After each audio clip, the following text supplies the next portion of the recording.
Pay yourself first. It's the worst piece of financial advice when your bank account is already at zero. You hear it and think, with what?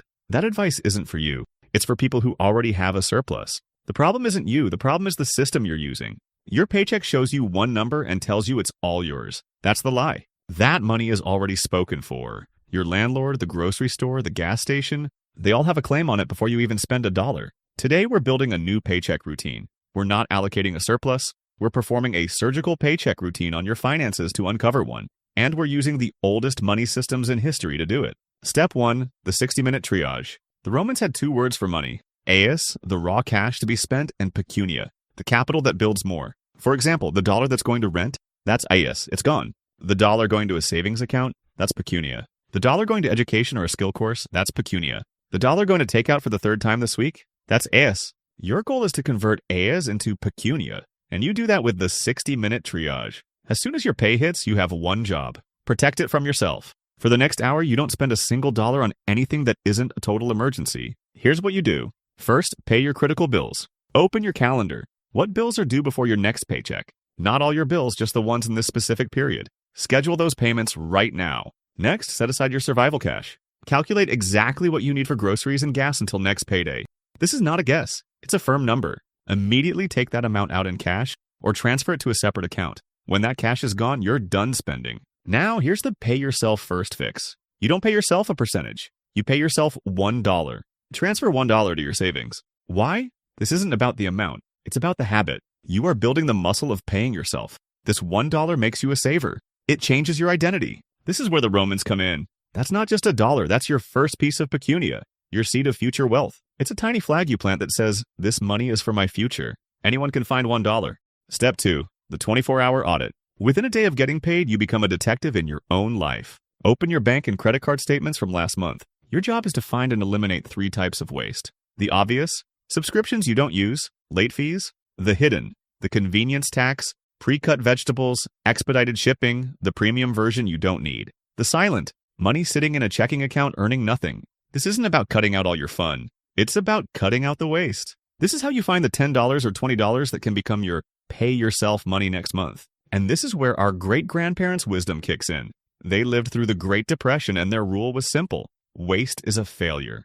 They would see an unused subscription not as a small mistake, but as a total failure to protect a precious resource. You're not just saving $9.99, you are ending the failure of waste. Step 3, the most realistic saving system. Low-income people can't save 20%.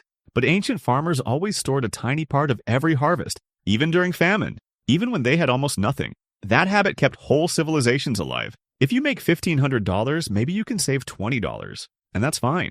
But here's the trick. Every payday, transfer the smallest possible amount to a separate account. The amount so small your brain doesn't feel it. For most people, $5, $10, or $20. Your brain rejects big savings goals but accepts tiny ones. Small savings create the saving habit, not the amount. This account becomes the shock absorber for unexpected expenses, and suddenly you stop having emergencies every month. Step 4, the 4 things you allow yourself rule. During war and economic crisis, families had a simple rule: spend freely on needs, limit wants, and choose one joy. If you earn $1,500, you can't afford random surprises. So your payday routine works like this. You allow yourself to spend money on only 4 things without thinking twice: groceries, transportation, utilities, one small personal treat. Everything else becomes, I'll think about it tomorrow. Most impulse spending dies overnight. You don't need a budget, you need a delay system. Step 5, the micro upgrade plan. People tell you to cut spending. That's useless if your life already feels restricted. You need this instead. Every payday, choose one tiny thing to upgrade in your life for under $10. A better pillow, a nicer soap, a phone stand, a reusable water bottle, better coffee at home, a notebook, a cable organizer. Why this works? It boosts your quality of life without destroying your paycheck. It also kills the urge for big impulsive purchases because your brain feels rewarded. This is the financial version of preventing binges. Step 6, the future fund. This is the part most people miss. If you're always in survival mode, you forget you have a future.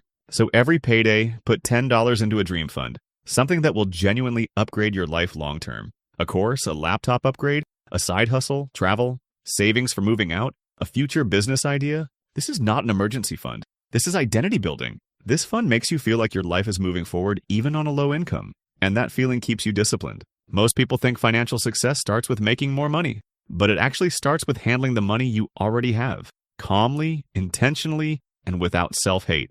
A paycheck routine is not about becoming rich, it's about becoming in control. And once you become the kind of person who controls $1,500, you'll eventually become the kind of person who controls $3,000, $5,000, and $10,000. Because your income grows, but your habits come with you. In the comments, tell me, what's the one subscription you're going to cancel? Or are you going to start with the $1 habit? Let's support each other.